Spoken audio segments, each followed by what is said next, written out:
Hey everyone, welcome to the show. So, huge news. Ray Epps has filed a defamation lawsuit against Fox News.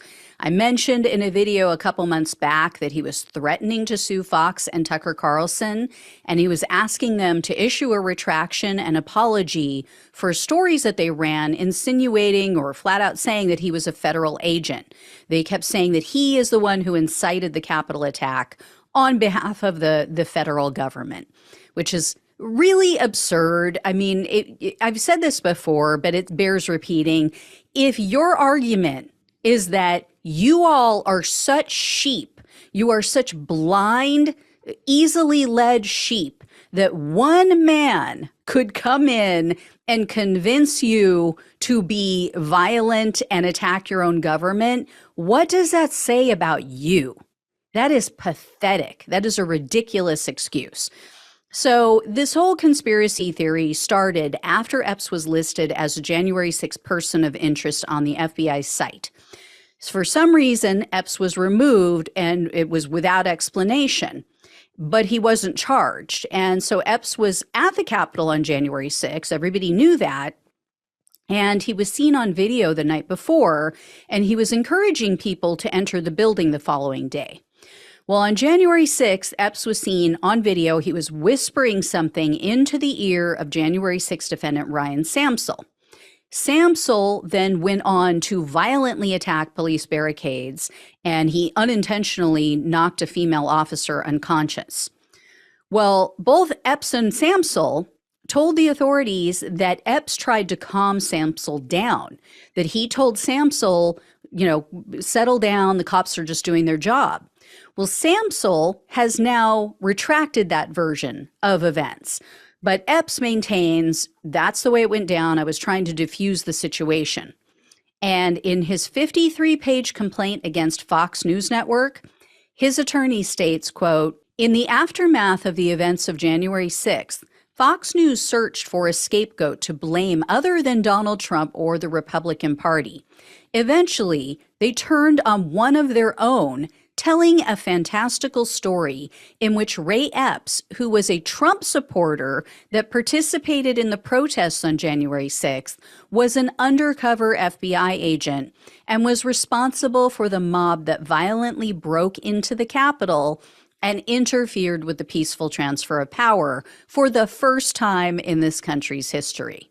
So Epps' lawsuit cites the Dominion and Smartmatic suits against Fox. They say that that is evidence of their false statements to their audience. And it goes on to say, quote, "Fox repeatedly published defamatory falsehoods about Epps, including by broadcasting and rebroadcasting defamatory statements by Tucker Carlson, who devoted over 24 segments to Epps, and by republishing those falsehoods across Fox's websites, social media accounts, and subscription service platforms."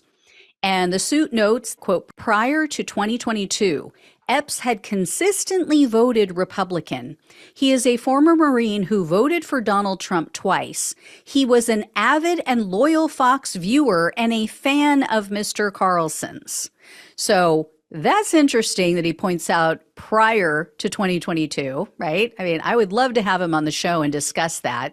So if anyone knows Mr. Epps, or Mr. Epps just so happens to see this video, I welcome you to come on the show at any time and tell your side of the story.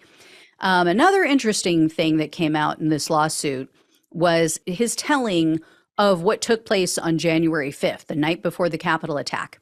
It says that he encountered Anthime Giannett. So that name might sound familiar. He's the January 6th convict who goes by the online moniker of Baked Alaska. And he was arrested, convicted, sentenced for January 6th, but also for other crimes after January 6th.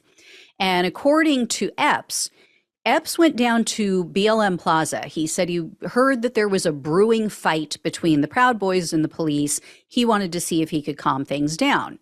So Epps says that he believes Giannett was, quote, "seeking to incite violence against the police, calling the officers names and telling them and the crowd that the police had broken their oath." Epps also says that he tried to de-escalate the situation And then Giannette turned on him and he turned the crowd against him at that point. So Epps tried to prove he was one of them so they wouldn't go after him. So he says that that's why he said to the crowd, quote, "I'm probably going to go to jail for this. Tomorrow we need to go into the Capitol peacefully." Now, Epps claims that at that time, he believed that the rotunda would be open to the public because it was open to the public, he said, when he had visited the Capitol 10 years prior. Epps also reiterated claims that he tried to calm the mob on January 6th. And his suit said that he repeatedly told other people to step away from the police line. He told them to be respectful of the officers. And it says that Epps was captured on police body cam video telling the police that he appreciated them. The lawsuit also claims that Epps was shocked and disappointed about the violence that he witnessed, so he left. He took off. He walked back to his hotel room. He also notes in the suit that he reached out to the FBI as soon as a family member informed him that he was wanted when his photo was being circulated online. So he met with the FBI. He said he thought the matter had been settled, and then Fox starts running these segments about him. And they cite some pretty damning statements made by Tucker Carlson. So, for example, on January 11th of 2022, Carlson told his audience that Epps was, quote, "the central figure" in January 6th. And then the following night, Carlson brought up Epps again, and he said that he, quote, "helped stage manage the insurrection." And in a January 31st segment, Carlson said that a Confederate flag waving Canadian trucker, you guys might remember there was that big Canadian trucker thing. He said that that guy could be, quote, "a Ray Epps style government plant." Basically, he was saying like that guy waving the Confederate flag was being used to make the truckers look like they were racist. And so, the government could be doing the same thing as they did with Ray Epps. They gave other examples as well. They gave an example of a guest that Carlson had on his show. It was the editor of the online trash rag called Revolver News. He told Carlson, among other things, that Ray Epps was the, quote, "smoking gun of the entire Fedsurrection." And then the suit also cites statements made by Carlson when he was a guest on a podcast, also potentially defamatory statements made by other Fox hosts like Laura Ingraham, Will Cain. It also mentions comments made on Fox by Republican lawmakers. So they were also on there insinuating or questioning if Epps was a federal agent. And then Epps' suit asserts that Carlson wasn't just posing questions. He wasn't saying, this is my opinion, or, it could be. He made statements as if he knew for a fact that Epps was a Fed. And they provided this lengthy paragraph from a segment that Carlson did on March 11th of this year that shows that he believed, he was telling his audience this is a fact. So the lawsuit also points out that Carlson had obtained all of that January 6th video, right? Remember, Republican House Speaker Kevin McCarthy, he gave him all of that footage. So he knew exactly what took place, and he would have known what Ray Epps was doing that day. Another very damaging detail that they included was a screenshot of all of these different T-shirts that were being sold online that included various statements and images of Ray Epps. And the shirts were asking, who is Ray Epps? They were calling for his arrest. They were saying, make him famous. There were even songs written about Ray Epps, which I didn't know about before. So this whole conspiracy theory about him just took on a life of its own. The lawsuit also cites a passage from the lawsuit brought by former Carlson producer Abby Grossberg. She is the one who just settled with Fox for $12 million. Grossberg essentially said in her suit that she was instructed to find guests who would say what Tucker Carlson wanted them to say about January 6th and basically paint it as an FBI setup. And when she said, these guests aren't willing to say this, they don't believe it, they were like, well, you need to find somebody else then, because that's the narrative he wants. And because of the lies told on Fox, The lawsuit says that Epps and his wife received threatening voicemails, emails, and text messages. Several messages talked about Epps' property, quote, going down in flames. One said they would, quote, soon have visitors.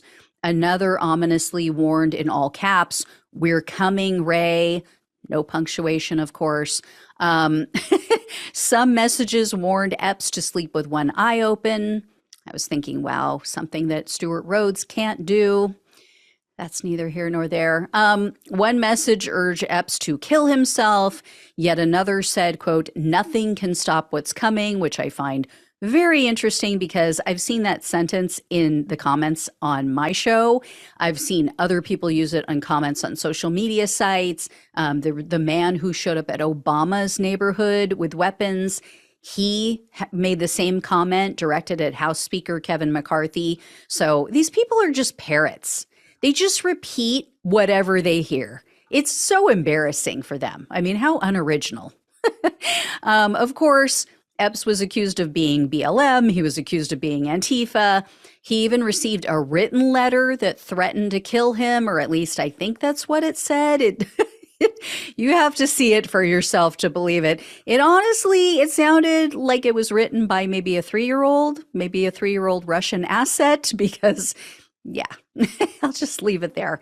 Anyway, the lawsuit went on to say, quote, "People began driving past their farm, brandishing weapons and shooting onto their property."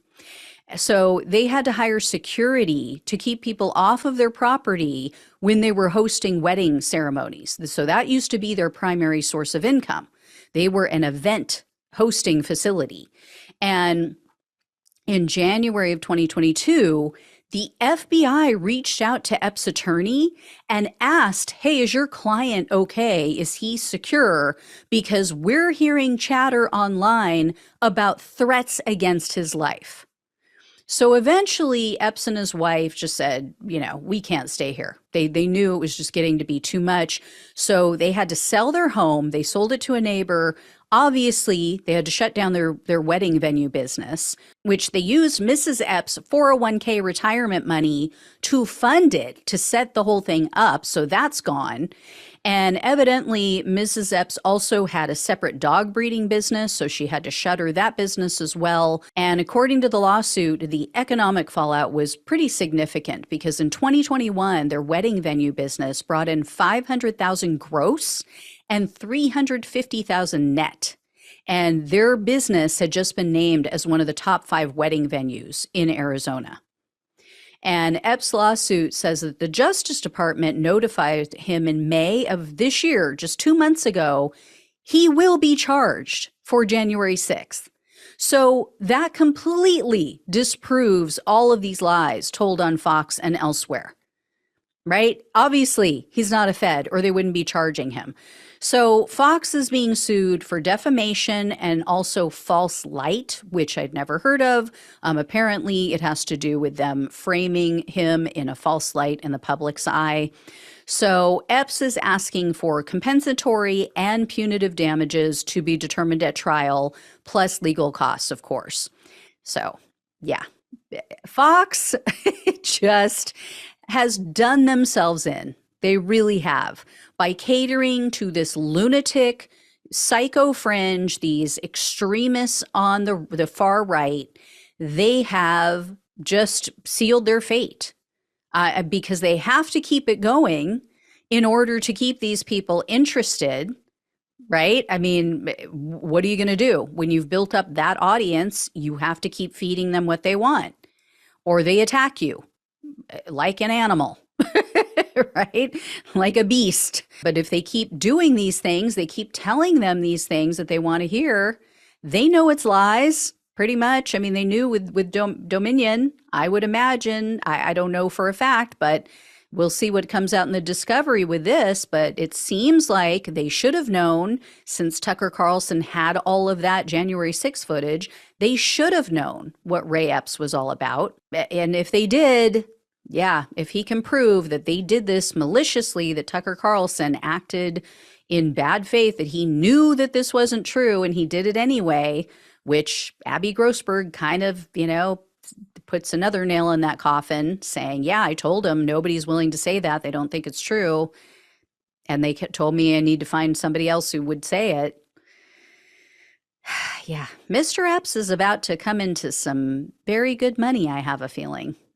He is about to be like Abby Grossberg wealthy. So anyway, guys, I will let you know when I hear more. Thank you so much for watching and listening. Please like, share, and subscribe. Please donate if you can. Love you guys. Take care, and I'll talk with you soon.